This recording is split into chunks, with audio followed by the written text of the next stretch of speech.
first early morning of the conference. Glad to see a packed room, even though all I can see is the bright lights. My name is Robert Campbell. I'm a faculty member in the Shannon School of Business. I've taught in the MBA program, the CED program here since its inception in 1997. And it's my pleasure this morning to introduce our keynote speaker.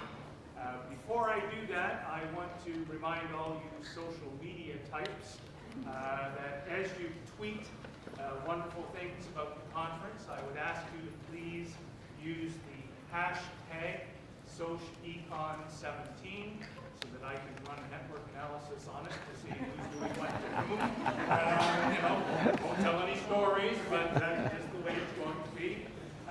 It's my pleasure this morning to introduce Dr. Roy Suddaby, the Winspear Chair at the Peter Gustafson School of Business at the University of Victoria. Roy started his career as a lawyer, we won't hold that against him, then went back and did a doctorate in sociology like any sensible person at the University of Alberta, and has spent his career with many accolades for his teaching, many more accolades for his articles, including many best article awards from prestigious business journals. He has served on the editorial board of many of those journals, an onerous task only paralleled by grading student papers in terms of its trepidation and something that you look forward to losing at the end of your career. Dr. Suddaby has received just many accolades for his work, for his contributions to organizational studies, change management, institutional studies. And one that really stands out for me is that for the last few years he has been named by Thomson Reuters as one of the world's most influential scientific minds.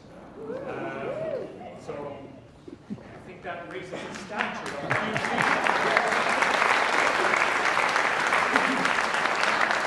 And without further ado, I turn it over. Thank you, Robert. What a wonderful introduction. Much of that was actually true. I'd like to thank Robert for the outstanding introduction, and George in particular for inviting me here, and all of you for being here on what is a wonderful day in Cape Breton, and I'm sure there's a million other things you could be doing outside. Oh, was that the power of my voice? But what I'd like, and so welcome. What I'd like to do today is to have a conversation about an odd subject called Re-Enchantment. And in this talk, what I'm going to do is I'm going to try and challenge the assumption of progressive rationality that we have in modernity today. This assumption that we can cure all ills through science, through industry, through economic rationality by making things bigger, better, faster, quicker. What I'm going to argue is that possibly this notion of progressive modernity through rationality is perhaps an elitist discourse, and that we're actually living in times of re-enchantment. And I'm going to illustrate what that re-enchantment is. Some of it is not particularly good. Some of it is the reference that we're seeing in the political changes in the world around us today, like populism, fundamentalism, the return of fundamental religion, a return to tribalism, which I'll explain in a second. But I think much of it is also quite positive. And it's quite positive in the context of what we're seeing taking place at universities like the University of Victoria and what I'm seeing here at Cape Breton University, where there is a return to a discourse that has been somewhat marginalized by the rationalist discourse, that is a return to family, a return to craft, a return to nature, return to myth, and perhaps the most controversial component of this is a return to magical thinking.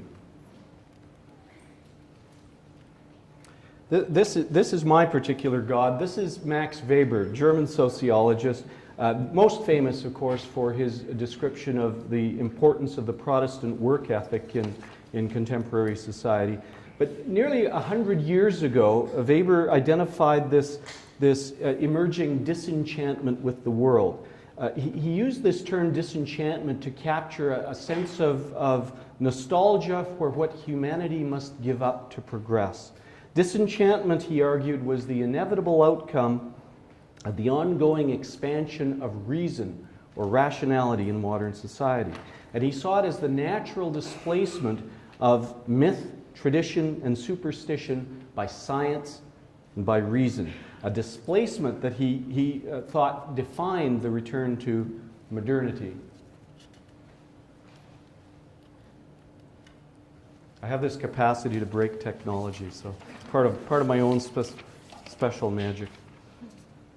So his theory of rationalization describes a sweep of social changes that define the evolution of contemporary industrial society that emerged from the Enlightenment, and it swept away the medieval ways of seeing and being in the world, in which secularism supplants religion, scientific and expert knowledge supplants myth and magic, and most profoundly for organizational theorists, what happens is formal bureaucratic social structures like the organization, like the bureaucracy, like the corporation, replace the guild. They replace traditional collectives like the family, the clan, and the community. And what you see on the chart behind me are the gradual evolution in ways of work, for example, where we move from the farm to the guild to the factory and ultimately to the office. And on the lower half of that chart, ways of how we know the world as we move from myth to religion to alchemy and eventually to science.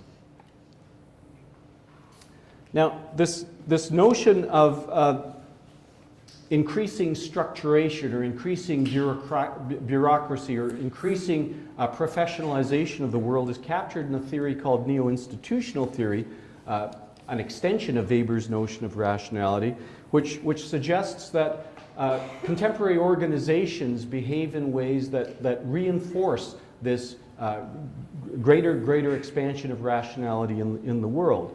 What that means is that, and this is precisely what we teach in business schools, is that economic efficiency is achieved by building bigger and bigger factories. And that economic efficiency is also achieved by distributing our goods globally throughout the world in a growing world system and world society. And over time, the social structures that define humanity become bigger. The clan evolves to the town or the city-state evolves to the nation-state evolves to a global world society. Massive economic structures that we see in the context of the European Union and NAFTA. That, in a nutshell, is the expansion of rationality in society. He also made this argument that there is, as a result of this process, that we get captured, we lose our humanity in the context of the social structures that we create.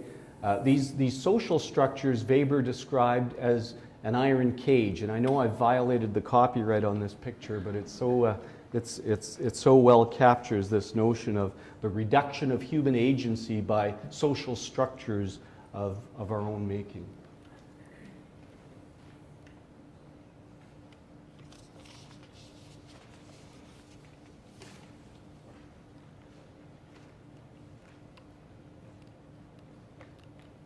Sorry, I've lost the sequence here.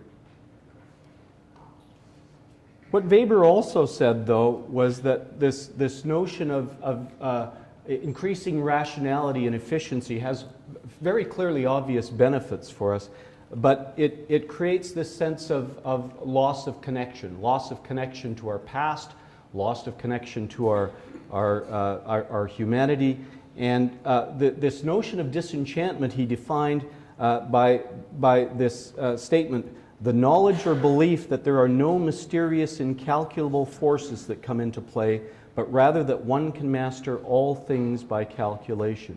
So his notion of disenchantment is intimately connected to the notion of the Industrial Revolution, and he presciently predicted the rationalizing impact of industrialization, where ever-increasing massive factories organized by transnational corporations attached to global competitive markets try and achieve greater economies of scale in an emerging world society.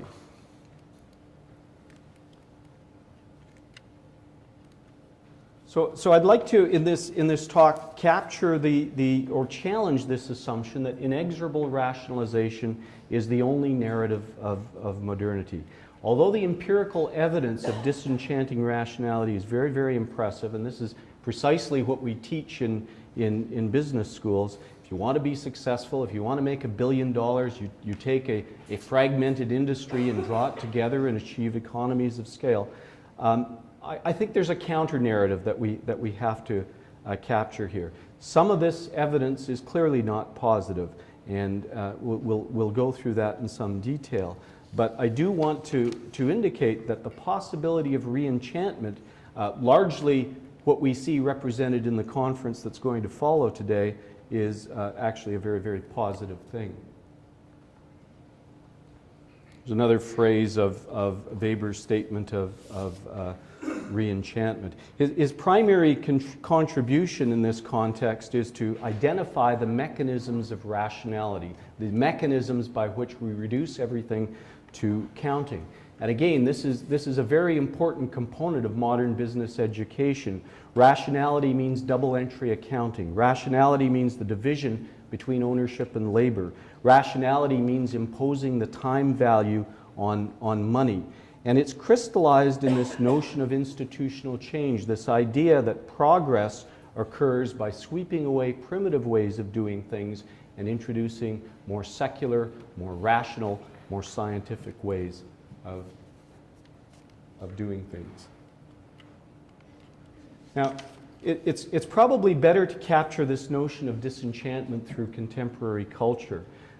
Weber is predicting in this argument that the arc of modernity is going to be accompanied by this nostalgic sense of loss of humanity as the old nature-centered world of myth and magic gives way to a new human-centered world of efficiency and control. It's captured in paintings such as the one that you see here. This is Edward Hopper's Nighthawks, which painted in the late 1930s, based in Chicago. It's an attempt to capture the aching loneliness of urban life, the psychological dislocation that occurs when humans become valued for their labor time rather than anything else.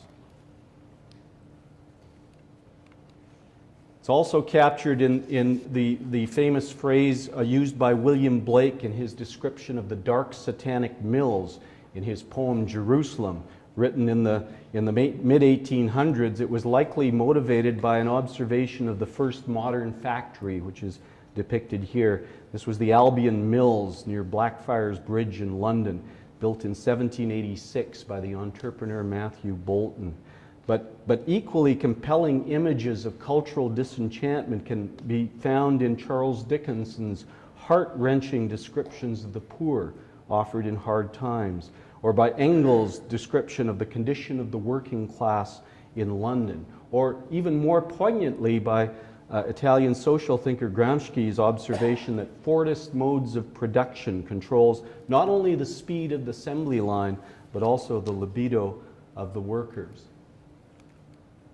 Perhaps the most poignant and distressing example of rationality is the application of industrial modes of production to inhumane modes of violence, to war that occurs on an industrial scale. It's captured in Picasso's picture of Guernica, which is the description of the first aerial bombing used in the Spanish Civil War that in a few short years would culminate in the dropping of the atomic bomb by the Americans on Nagasaki and Hiroshima, or the use of, depicted by Hannah Arendt, of factory models of concentration and production of death that occurred in Nazi concentration camps. That, of course, is the ultimate form of disenchantment. The most popular description of disenchantment occurs in this book, a very, very entertaining book by George Ritzer, whose phrase, the McDonaldization of society, is now incorporated into popular conversation. In this book, he describes the inherent irrationality of rationality when it's applied at a massive scale in the industrial production, not just of food, but most consumer goods. But the popular business press is replete and increasingly replete with examples of this narrative. I don't know if you remember, many years ago, Lawrence Peter wrote a book called The Peter Principle, which is this idea that as people get promoted through the hierarchy of bureaucracy, they get promoted beyond their level of competence. Very popular book in the 1970s. And of course, anyone who's worked in a large organization understands what that means. Nils Brunson, a thinker out of Sweden, writes about organizational hypocrisy, the increasingly irrational organization. Andre Spicer, an academic out of Cass Business School in London, has a very popular book out now called, quite simply, Stupid Organizations. All of these sketch out the emotional cavity, the logical lapses, the disenchantment that is created by the single-minded pursuit of rationality in modernity.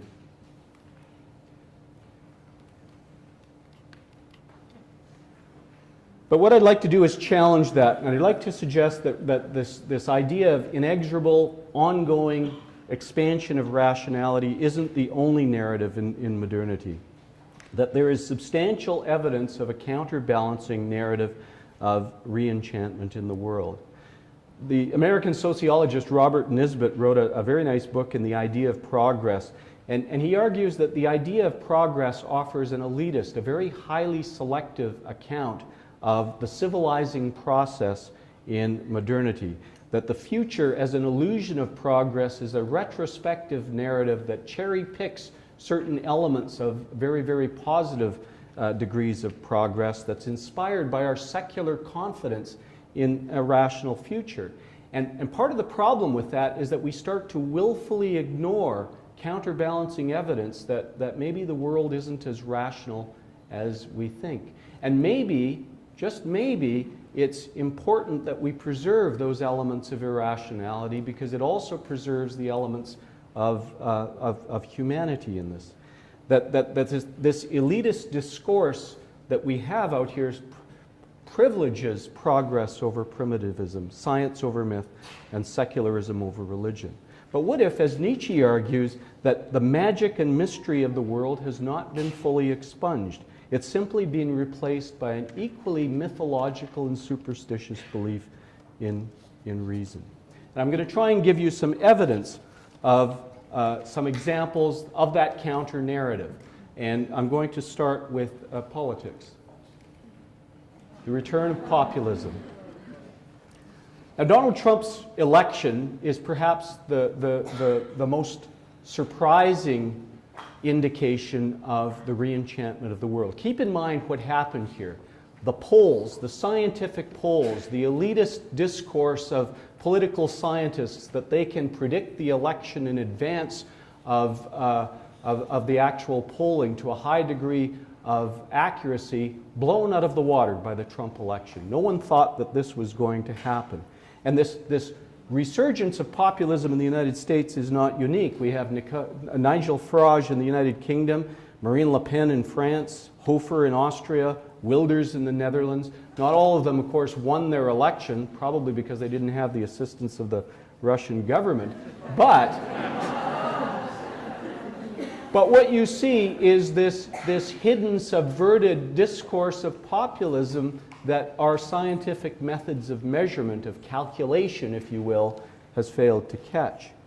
Now, populism is very, very hard to define because in various discourses over the years, Mao, Thatcher, Hitler, all have been defined as populist leaders. One of the definitions that's offered is by a couple of sociologists out of Harvard, Engelhardt and Norris, and they define populism as faith in the decent ordinary, the little people, over the corrupt political and corporate establishment, over national interests, over cosmopolitan cooperation across borders, over protectionist trade policies, regulating the movement of trade, people, and finance globally. I actually like or prefer the definition of populism, though, that's offered by Laclau, who says that populism is simply rejection of the establishment. It's a rejection of the institutionalized other. And of course, Trump's campaign was all built on the rejection of the institutionalized other that exists in Washington.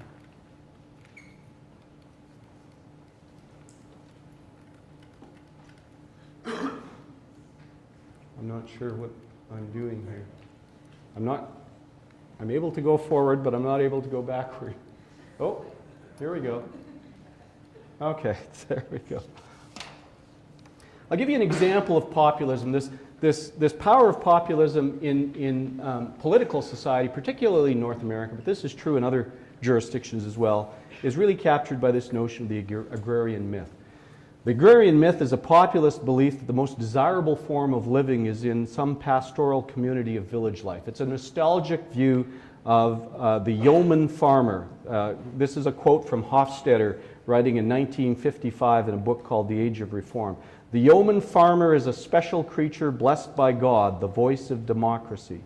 This idea of the agrarian myth is built on the deeply held belief that the city is a deviation from natural ways of living, and the agrarian myth has been used to justify a whole range of institutional structures in political and economic society. There's an oversized influence of agriculture in politics and in economic life.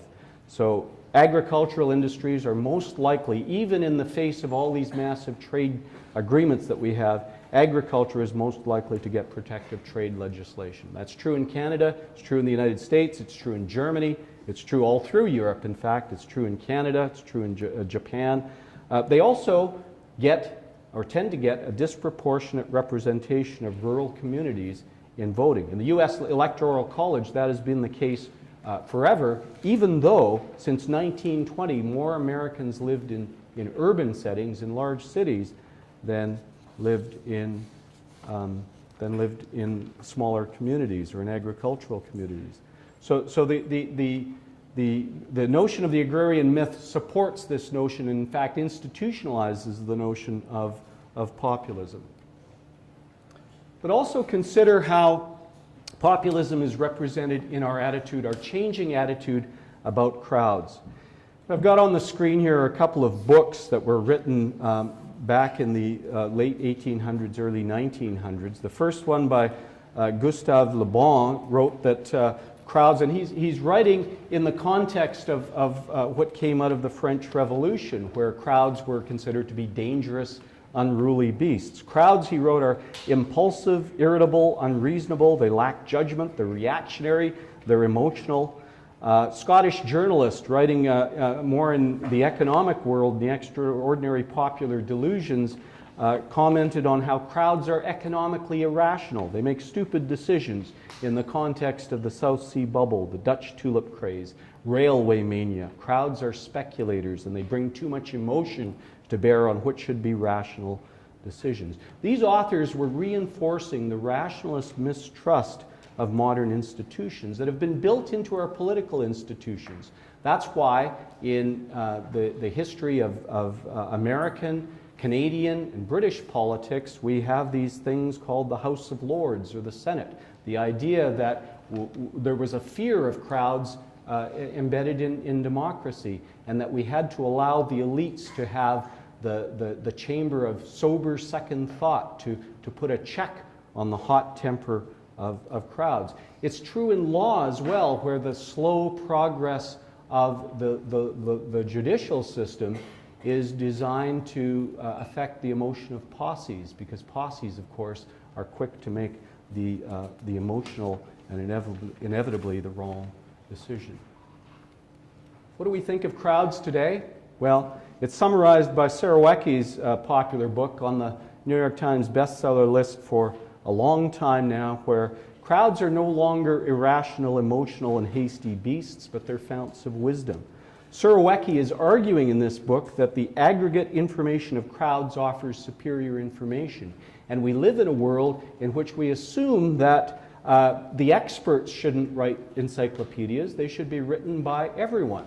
That's the idea behind Wikipedia. The wisdom of crowds is embedded in this notion of crowdsourcing. It's embedded in this idea of distributed problem solving.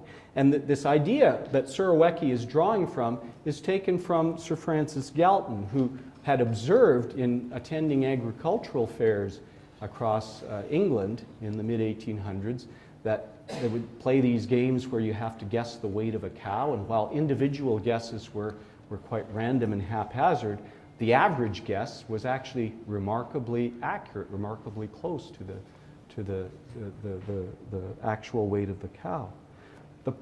There's a problem here. There's a fundamental problem that in order for Galton's idea to actually work, there are a series of assumptions. The crowds have to be diverse, they have to be independent, they have to be decentralized, they can't talk to each other. One of the problems that we have is that our crowds today are actually echo chambers. Our crowds are formed in social media, and social media is dependent upon algorithms that reinforce pre-existing assumptions. So the crowds violate, the cyber crowds that we have today are quite tribal. They violate every assumption that Galton thought. And in fact, these crowds, there's increasing evidence that these crowds reinforce prejudices. And I don't know if you realize this, but if you make a complaint to Facebook about misogynist material that gets fed to you on your social media feed, they'll look after it for you. That doesn't mean it goes away. It just means that you won't see it again. That we are increasingly living in this, not an iron cage, but a cyber cage that generates all sorts of reinforced prejudices and assumptions.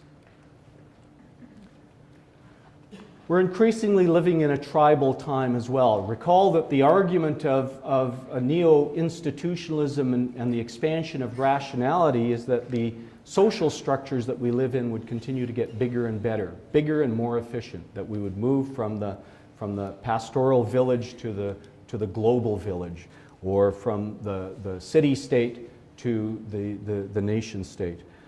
We're now starting to see all of that structuration, all of that rational progress fall apart. Perhaps the biggest surprise is the exit of England from the European Union. This is a return to a degree of tribalism. Tribalism is not based on blood, as you might argue, but rather, as Durkheim observed, tribes are based on kinship by organic solidarity grounded in a common belief system and reinforced by intense and ongoing interaction. So according to Paul James, a sociologist out of the UK, he says the tribe is a competing and perhaps a superior ideology of organization to the traditional bureaucracy. Tribes he defines as self-reproducing communities framed by the social dominance of face-to-face integration and living. In his definition, a tribe can be anything from a cyber community to a group of football hooligans. Now, the attitudes that we have toward tribes are very, very interesting. And there's another book that I would encourage you to have a look at, written by Sebastian Junger. It's called Tribe. And in this book, Junger is interested in post-traumatic stress disorder, and he decries the assumption that it's only it's only soldiers who come back that have experienced violence that are subject to post-traumatic stress disorder. In fact, it's all of them. And it's not the fear of violence, Junger argues, that causes this. It is actually the loss of the experience of being in a tribe. It's the loss of experience of being in a group. And in this argument, Junger recounts Benjamin Franklin's observation that the early European settlers in the New World were constantly abandoning their settlements to go and live with the indigenous populations, with the indigenous tribes. But the reverse never happened. There were very, very few indigenous people that left their tribes to return. This was a big fear, and Franklin observed that they had a stronger sense of communion, a stronger sense of identity and feeling in belonging to the tribe. This is the argument that Junger is making in his book, that the trauma of war is less the experience of violence, but rather the loss of experience of camaraderie and belonging and intimacy of the tribe. It's captured by Robert Putnam's famous book from a few years back called Bowling Alone, where the integrative institutions of society, the community clubs, the loss of sense of a localized sense of belonging is starting to disappear. And people who used to engage in community organizations like the Elks and the Lions are now tend to be bowling alone. It's also captured in a perhaps a more intellectual sense by Mafesseli in his book, The Time of the Tribes, who argues as the institutions of modernity start to fall apart and decline, we cling to the institutions of the past. And as the structured organizations, the institutions of bureaucracy and disenchantment are starting to decouple from each other, we are very, very interested in tribes. And it's interesting that McLuhan, always referred to as the promoter of the new global village, actually had a very pessimistic view of what the digital media would bring to social integration. He argued that the new electronic media would have a tribalizing power, that it would return us to the old oral cultures of tribal cohesion and pre-individualist patterns of thought. And I think we see very, very powerful evidence when you look at the degree of tribal bullying that takes place online, or the tolerance of misogyny and racism that occurs online. What you are seeing is, again, in these cyber cages, a very, very profound return to tribalism. Another example of re-enchantment of the world, again not very positive, is the return of fundamental religion. And as Schills reminds us, tribalism, of course, is built on a foundation of religion. There's 2 points that I want to make that both occurred round about 1977 that indicated, to our shock, that this secular world of progress that we thought was occurring maybe wasn't. 1977, the Grand Ayatollah Khomeini displaced the Shah of Iran. This is odd because it created a contemporary nation-state built on assumptions of fundamental religion rather than secular progress and rational science. The assumption was always that the nation-state built on secular rationality was a superior organizational structure to a religious-based community. That was disabused. That same year, 1977, Reverend Jerry Falwell created the moral majority. This was a significant shift in American politics, which had always argued for a separation between religion and state. And up until this time, the churches, the organized religions, had largely respected that division. But Jerry Falwell argued that they needed to enter politics in a big way. They were devoted to fighting the moral decay in America, fighting secular issues, fighting euthanasia, fighting homosexuality, and most vehemently, fighting abortion. And so suddenly you had a religious community infiltrating the politics of what was once proudly the most secular nation in the world. There is another element of return to religion that is less obvious, perhaps a bit more subtle, and that is this return to spiritualism in the workplace. Spirituality different from fundamental religion, clearly, but there are some odd manifestations of this in corporate North America. Nice study in 2003 by Garcia Zamora, who pointed out that there are 4,000 corporate chaplains in U.S. corporations. Now, I don't know what a corporate chaplain does, but this is a very, very interesting phenomenon. Ian Metroff and colleagues in studies in 1999 focused on the need for meaningful work and made the observation that many people would give up economic resources to have a meaningful job. And we're seeing that in the millennial generation coming up, who are actually much less interested in leading the 80-hour work weeks that their parents had, and would prefer rather to take a job that had some fundamental social meaning for themselves. All of these represent a search for spiritual unity in an increasingly hyper-rationalized world. Now, science, of course, is the most rational expression of modernity that we have. And up until recently, we had tremendous confidence in the power of science to solve all of our problems. We worship technology, and in large part, it has been very, very effective. One cannot argue with the ability of science. I can remember million years ago, when I was doing my high school degree, we had to read a book by Paul Ehrlich called The Population Bomb. And in that book, he said, we're approaching 4 billion people in the world and we'll never be able to feed them all. It's just going to all, thanks to science, thanks to the hyper-rationality of companies like Monsanto, we're now approaching 8 billion people. And we have that same discourse coming. But what's interesting to me in a form of re-enchantment is that there is an incredible challenge or rejection of science taking place out there. My former colleague at the University of Alberta, Tim Caulfield, has written this very interesting and provocative book asking, is Gwyneth Paltrow wrong about everything? And he points to the rejection of science that we thought was well established, that had resolved all sorts of diseases that we thought were gone forever. People in Europe and in California are dying of measles, if you can imagine. Why are they dying of measles? Well, in order for the immunization process to work, you need to have herd immunity. I don't know what the number is. It's something like 75, 80% of the population has to be immunized. But increasingly, parents aren't immunizing their children. Why not? Because Gwyneth Paltrow says it causes all sorts of nasty things. Absolutely no scientific basis to this, but Gwyneth Paltrow has millions and millions of Twitter followers.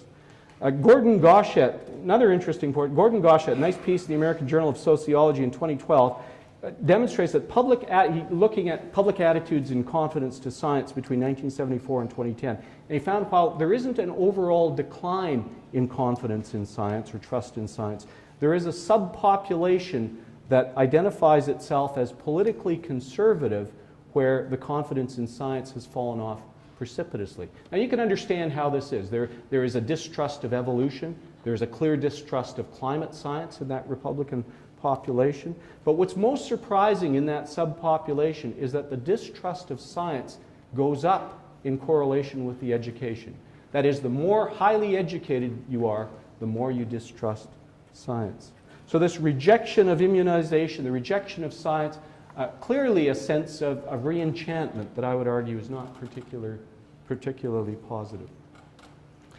And of course, we have a resurgent power of nature now. There was an assumption with scientific rationality that we had so dominated nature that we could control our environment exclusively. What you see here is a picture of the fallout of Hurricane Katrina, and clear indication there that science is back, and ironically, or that nature is back, and ironically, the power of nature has been exacerbated by the silly decisions that scientific rationality has made.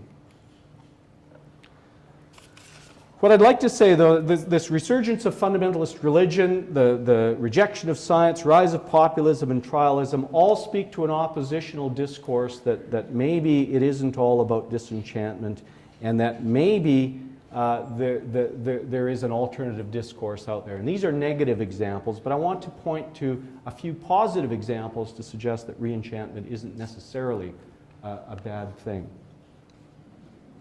Think about the resurgence of craft, the return to craft. This is a chart that depicts the American beer revolution. Now, the beer industry, as we teach in our business classes, is a perfect example of economies of scale.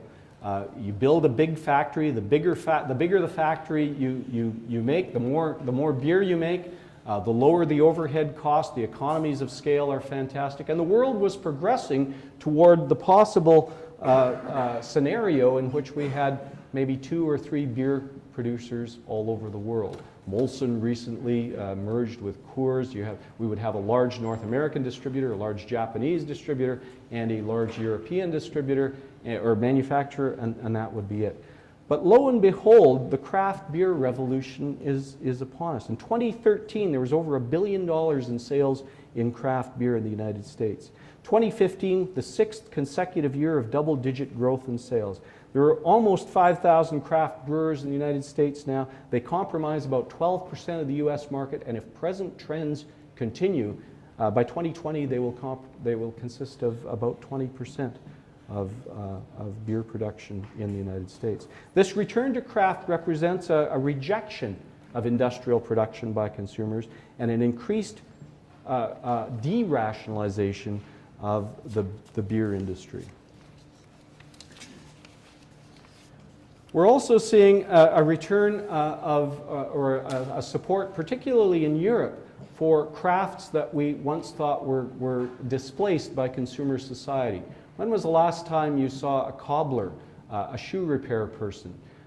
The fact is that it is now considered cheaper to throw away that bicycle, throw away those old pair of shoes, put them in the garbage heap, than it is to have them repaired. But the Swedish government realized that it actually costs society money to put things in a landfill. And so they've created tax incentives and education subsidy programs to bring back this economy of craft repair. It's a rejection of the disposable society and a rejection of this idea that we should create a consumer culture built on planned obsolescence. It's waste not, want not. Sweden is now giving tax breaks and educational incentives for craft. Another powerful example of the return of craft is this very, very nice book by Matt Crawford. Matt Crawford has a PhD, worked in a very large university and worked in a very large corporation for a period of time, but his true passion was repairing motorcycles. And he gave all that up to go back to repairing motorcycles and wrote this wonderful book in which he describes that for about a generation now, North Americans have denigrated blue-collar work. He points out that well-paid blue-collar work, and by this he means electricians and plumbers and that they go begging while students go bankrupt pursuing college degrees that ultimately don't give them a job. If you read Douglas Copeland's book, Microserfs, he makes a similar argument which says that ironically the symbolic analyst that Robert Reich said was going to be the knowledge worker of the future is actually now the new serf. While many blue-collar jobs go begging and blue-collar workers can achieve a degree of autonomy at work that many university grads aspire to but never get, manual labor, this idea of working with one's hands, has been completely delegitimized.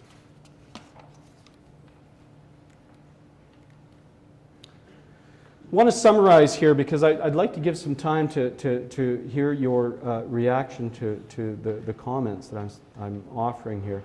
But I do see a high degree of positivity in the changes that are occurring here. There is this counter-narrative of progress where we have this idea of secularism, science, world society, and rationality on one hand, but this emerging argument of a return to religion, a return to myth and magic, a return to localism and tribalism, a return to animism in the context of the appreciation of nature that suggests that there is a counter-narrative to progress. And if we can harness this appropriately, if we can harness this by a return to community values and a return to innovation on a social level, on a community level, that maybe that counter-narrative of re-enchantment can be a very, very positive thing for society.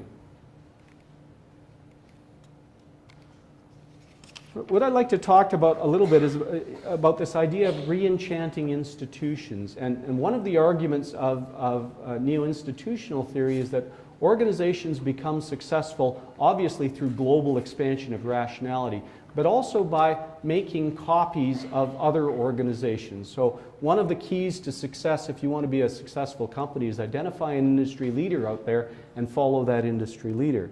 And that largely has worked out, and it supports this narrative of rationality that we have in society. Or the argument that the neo-institutionalists use is that organizations are successful by being legitimate, by appearing like other normal organizations. There's a very, very powerful argument to that, and I accept that completely. But there is also the argument that institutions, true social institutions, and truly successful companies are successful not by behaving like everyone else, but by being different. And not only by being different, but being true to a core set of internal values, a set of internal values that is consistent with a belief system that is independent of any normative pressure that takes place from outside. If you look, for example, at true institutions out there, the modern university, the monarchies, all of these organizations have become enduring and successful in a context in which they are not attending to social pressures from the outside, but rather attending to a core set of traditional beliefs that they think is valuable. So one argument I would make is that this phrase that gets so abused out there, this idea of authenticity, this idea of belief in a set of core values that is often sneered at by very, very rational folks, actually has some merit to it.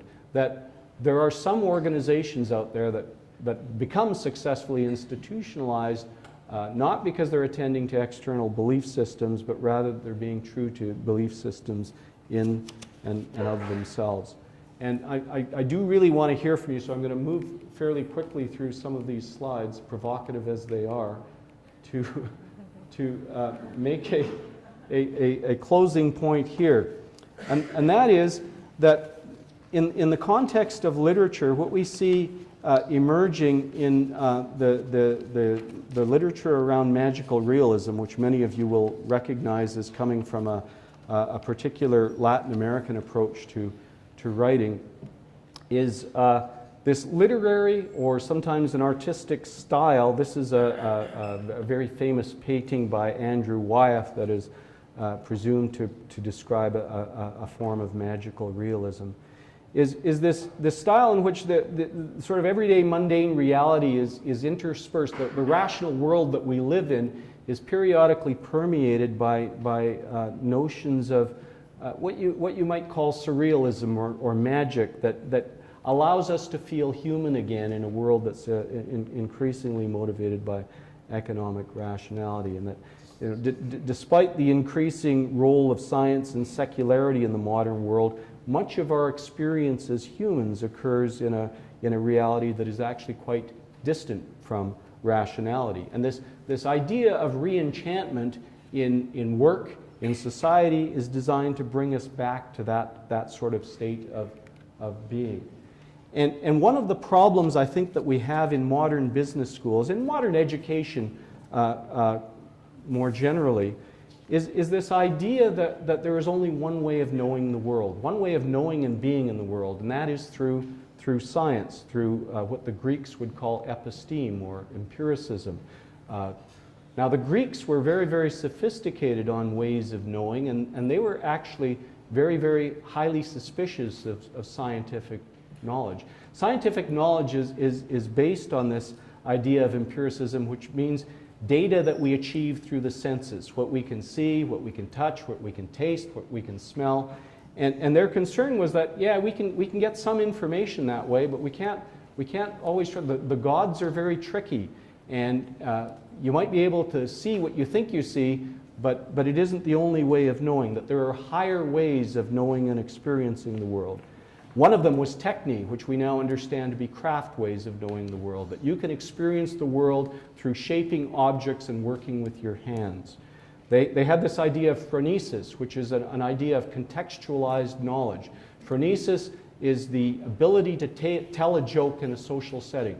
It requires an understanding of the audience and the folks around you in a context that pure science or pure logic would never even begin to grasp.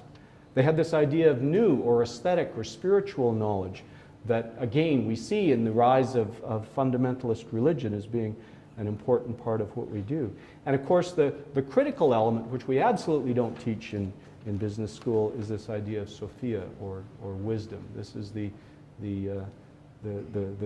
key to understanding and making decisions based on judgment and experience rather than based on rationality. So while we can't deny the expansion of rationality and we cannot deny the gifts that science and technology has given us, I don't think we can also ignore the counter-narrative, the possibility that there is more to life than the ongoing expansion of rationality. An enchanted view of institutions is simply an acknowledgement that there is much more in the dark corners of the universe and in the dark corners of organization than science or rationality will admit. I'm going to stop talking now. I want to hear what you have to say. Thank you very much for your attention.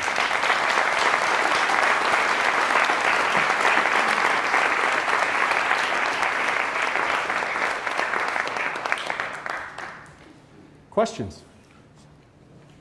I guess I'm not sure if this is a question or a comment or just an application of what you just said, but I think that as social scientists, which I think I assume many of us in here, we tend to think of ourselves as being on the side of empiricism, and yet we fetishize certain aspects of science, like measurement, Yes. numerical data, Yes. over intuitive, interpretive kinds of data and processes. And so I think that the dichotomies, although useful for analysis, are really false, and we are permeated, even as scientists, with magical thinking, with fetishizing. Yeah.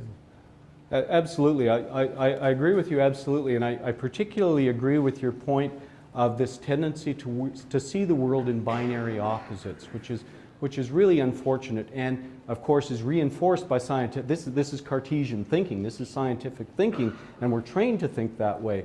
But the reality is that we should see things more in the context of continuum. We're starting to see this in the conversation that we're having about gender now, where there has for the longest time been this tendency to see gender in forms of binary opposition, hyper-binary opposition. But the reality is that component should also be seen on a continuum, which we understand.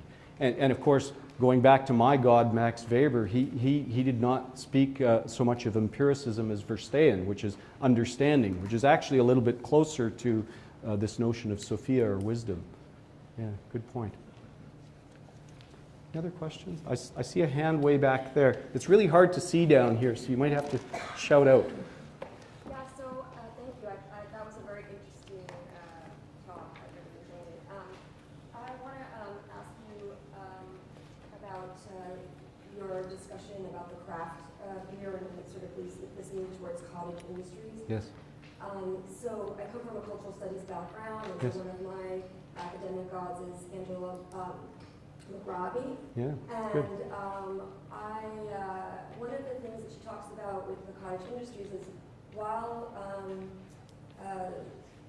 it's sort of creating new forms of work for the populations that sort of enter into those industries and a little bit more autonomy for the workers, those industries are geared towards sort of the upper class and upper middle class sectors of the population who can afford artisanal pickles. And so I'm just wondering if you could sort of speak to that, because a lot of sort of cultural policies and municipalities are employing these hipsterization strategies for economic development. Yeah. That is absolutely an excellent point, and I could spend hours talking on this. Let me start with my overall point is that in order for a craft mode of production to succeed, society has to change. You need to have a consumer class that is willing to consume craft and avoid the mass-produced products just because they're cheaper. There are examples of craft societies out there. Japan is still very much a craft society. I have a series of research projects where we were looking at the production of craft in Kyoto, and we spent some time with a father and son business that make kimonos. They make beautiful kimonos. They're works of art. And we would ask them all the sort of business type questions. Do you advertise? They didn't understand the question. Why would they advertise? Because everyone knows they make kimonos. If you need a kimono, you come to them. How many kimonos do you make? They gave us a number that we thought was very, very small. And we say, don't you want to increase the production? And again, they didn't understand the question. We've made that number of kimonos. My grandfather made that number of kimonos. My son will make that number of kimonos. That's the number of kimonos we make. So I guess what I'm saying is reinforcing your observation that in order for a craft society to succeed, you need a consumer culture that will support that. Now there is hope, because part of this project, I sat on a dissertation of a very bright ethnographer working in Michigan, University of Michigan, And he's looking at the entrepreneurial activity that's coming out of the detritus of Detroit. And Detroit, as you know, is like an economic bomb went off in that city. It is really a post-industrial society. But the youth that are creating entrepreneurial jobs there are all working with their hands. They are making bread. It's not artisanal bread in that sense. It's bread that they sell on the street. They're making leather products. They're making belts. They're making satchels. They are making beer as well. But it is not at that sort of hipster level of activity that you're describing. So I think, and again, you can see this in the post-industrial cities in Manchester in northern England as well. So I think there is hope, but it will require a change in consumer attitudes, and that's only going to take place gradually. I have tremendous confidence, though, in the generation coming up behind us. A question here? I can just say to you, maybe you can repeat it. Okay. I don't know if I'll repeat it exactly. It doesn't matter. So it's kind of in two parts. Okay. And it links back to the kimono comment. Yes? Oh, we got it. Here it comes. So my question. Hello. Okay. So my question is in two parts, and it links back to your kimono illustration that you stated. So in these bullets, and maybe it's represented and I just don't see it, where does indigeneity fit in and our reconciliation with indigenous ways of being? Because it strikes me in what you're talking about, a lot of indigenous cultures are very craft-based, and society has spent forever moving them away from that, and then now it's being commodified by people who know better to take it back to that. Yeah. And then the second part of my question around that is, do you see in business schools that we will start to teach magic and including indigeneity? Yeah, that's a great question. So I'm a little bit less confident. I can speak confidently on craft because I do research on it.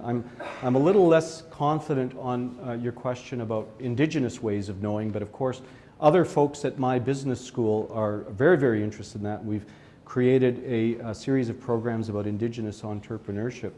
I think that there is a degree of similarity to what I've described. There is no question that that population has different ways of knowing. What is less clear is how that's going to. So there is a developing or an emerging element in Canadian politics now, which is becoming aware of that. What I can say is that what I see emerging, or what I hope to see emerging, is that the Indigenous voice is, in a sense, the collective consciousness, the collective consciousness of our society. It is going to be that voice of sober second thought that keeps rationality in check. I don't think we're quite there yet, but I think we will get there. I'd forgotten the second part of your question. Can you remind me? Oh, enchantment in business school. Yeah, no, this is something I can speak about. I see that there is a movement toward creating different business schools. I see that in the business school here that is built around ideas of social innovation, which has a smaller scale, a more local, community-oriented focus, which is fantastic. I see that as well in this attention to design thinking that seems to be emerging out of schools in California, and we've had some contingents coming up to talk to us about design thinking, which is really a way of approaching a business education a much more holistic, a much more hands-on, almost a tactile way of following individual consumer experiences, following individual experiences through the healthcare system, and working with a range of actors to make that process work better. So there are little pockets of change out there, and as the sociologist Schills would say, these changes are not going to happen at your elite schools. They're not going to happen at Harvard and Stanford because they have a vested interest in keeping the world the way it is. The change will come from the margins. That's the way it is, and it's going to come from schools on the extreme East Coast and on the extreme West Coast in Canada. Is that, no, like an auction here, you can't scratch your head or I'll think it's a question. Any other questions? Way at the back.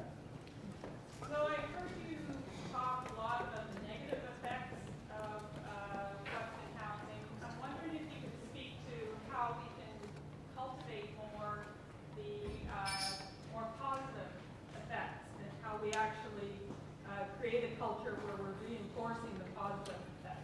Yeah, well, I tried to do that a little bit in the context of talking about religion. While I think there are serious problems with fundamentalist religion, and there are serious problems with fundamentalist anything. There are serious problems with fundamentalist science, which is hyper-rationality.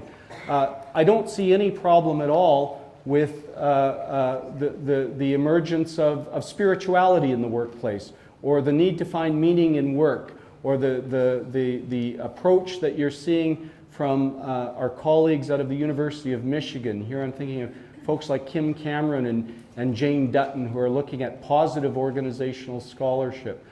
There I see an approach to spirituality in the workplace that can actually be a very, very positive thing. In my own research, when I look at the changing role of the corporation, what I'm finding is that modern businesses are not built on the old industrial model of building it bigger, better, and faster, but there is this understanding that in order to be a successful business, you have to build the culture of the community first. And as I've said many times, if you're familiar, and this is particularly true in the context of new technology organizations. So if you've seen the movie The Social Network, there is this critical juncture in the creation of Facebook when Zuckerberg is under pressure to financialize his company as quickly as he can, which is the traditional way of thinking. That's how we would teach you to do this in business school. And the social media guru that he consults says, no, you have to hold off on that. You have to build the community first, and then you can financialize it any way you want. And I think we're seeing that in modern business now. And I have a series of projects that looks at the way that modern corporations are engaging with the social symbolic world. They have massive art collections. They use history. They understand that they can use their history as a competitive advantage. Corporate social responsibility, of course, is a good way of engaging with all sorts of stakeholders, particularly if it's done authentically. So I think the old method of binary thinking, which said that you can only be successful by operating in the technical, economic, rational world, is giving way to an understanding by very sophisticated corporations that you can be more successful by engaging in the social, symbolic, and cultural world. And I hope that continues, actually. Any other questions? I see a hand there. Yes. Hi. Hi. My question is more on the theoretical aspects of what you were talking about, and especially in terms of you mentioned the inception of the rise of resistance against sort of rational empiricism as being rooted in sort of the fallout of the Industrial Revolution. Yep. Have you thought about, or what are your thoughts on resistance to rationality as sort of an European colonial concept imposed upon peoples of the world sort of globally, and like sort of post-colonial resistance, and how do you think this ties into, I guess, the rise of all of these things we're talking about? And again, and then if it is rooted in these sort of post-colonial thinkings, how does that tie in with sort of far-right populism? Yeah, that's a really good point. And this is one where I think I have a less optimistic message to give you, in that in much of the sort of post-colonial thinking, there is an assumption in some of that literature of an idea of progress, that eventually we will get past that. If you take my assertion of tribalism seriously, I think what you'll observe in many societies that we thought were enlightened and past colonialism is actually a return to almost colonial type attitudes.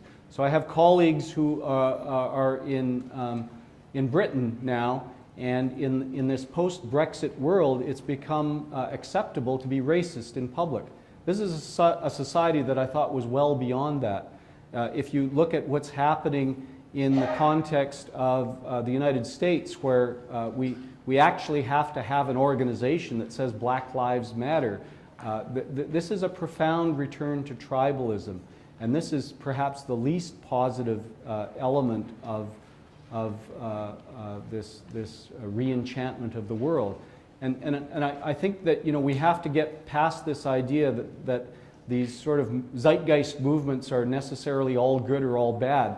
The progressive discourse is that we're moving to a bright and shiny city on the hill. That's the Reagan speech, where progress and modernity is always positive. It never was positive, just like the nostalgic past that we had that Donald Trump seems to like is not all positive. It wasn't great in the 1950s if you were gay or if you were a woman. So I think that this idea that even the term post-colonialism isn't accurate. I think we're still living in a colonial world. Well, I was talking about the sort of set of scholars that call them from previously colonial places that call themselves post-colonial scholars. Yeah, no, I'm not denying that at all, but I have a pessimistic view. We have time for one more question. Who's the lucky winner? I have one here. You raised a lot of interesting ideas. Just wondering, do initiatives such as, for example, the slow food or Chita's law or other things that are occurring, do they play a role in your framework? Are they part of the re-enchantment, or are they simply about things that are occurring? Yeah, no, that's a great observation. In fact, I have a doctoral student who is examining the slow food movement and the return to farmers markets in North America. It's a little bit of a mixed message, because some of the return to farmers market is actually dominated by highly rationalist modes of production. But I agree, and I'm particularly interested in, there is also a slow academic movement, as you're aware, that came out of Canada.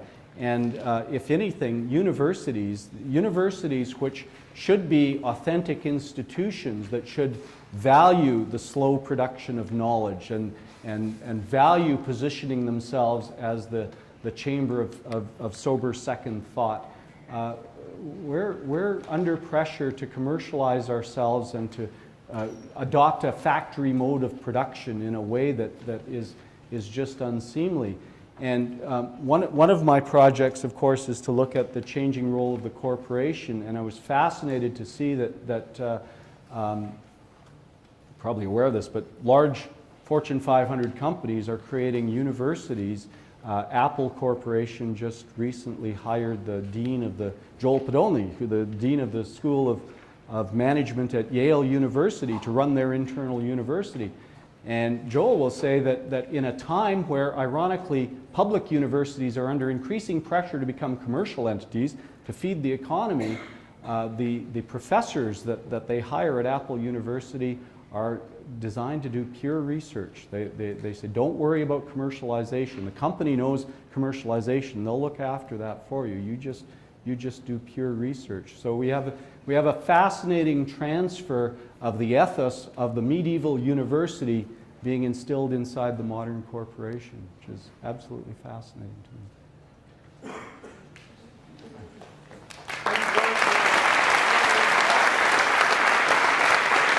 Thank you.